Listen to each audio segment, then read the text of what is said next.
The only roots of inquiry that are to be thought of: 1. That it is, and it is not possible for it not to be, is the path of persuasion, for it attends upon truth. The other, that it is not, and it is right, it should not be. This, I tell you, is a path that cannot be investigated. For never shall this prevail, that things that are not, are.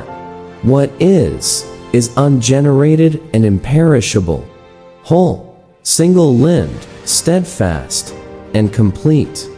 It never was, nor will be, because it is now, all at once, one, continuous. For what kind of origin could you look for it? How and whence did it grow? I shall not let you say or think that it came from what is not. For it is not to be said or thought that it is not. What necessity would have stirred it up, if it did arise from nothing? Thus, it must either be wholly or not at all. Nor is it divisible, since it is all alike. Nor is there more of it here and less of it there, which would prevent it from holding together. It is full of what is. So it is all continuous, for what is draws near to what is. But motionless in the bonds of mighty chains, it remains the same, and it rests by itself. There is no end nor beginning to the all, but an eternal cycle.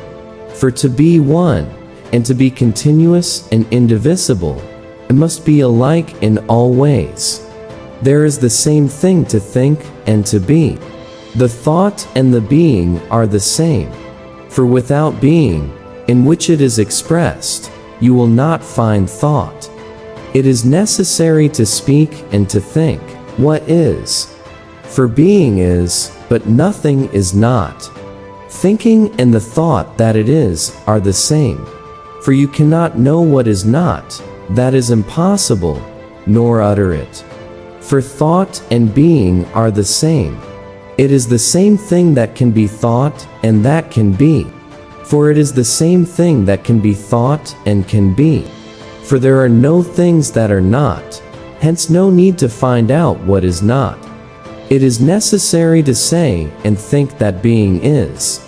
For it is possible for being to be, and it is not possible for nothing to be. Only one tale of a way remains, that it is.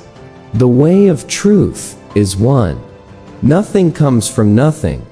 Nothing that exists can be destroyed. That which is cannot be something else. For thought is the same as the thing thought. All is full of thought and mind. Being is one, and all that exists is one. The one is without parts and does not move. For it is indifferent to me where I begin, for I shall return there again. For it is the same to me whence I begin, for thither I shall return again. For the same is the way upward and the way downward. The one is unchanging and complete. For thought and being are the same. There is no not being. Whatever is unchanging. The one is all-pervading.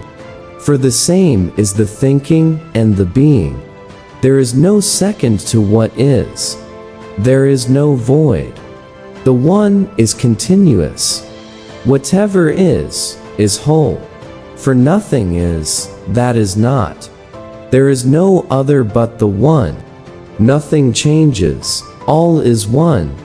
What is, and cannot not be. These quotes capture Parmenides' philosophical ideas, particularly his emphasis on the unity and permanence of being, and the rejection of non-being.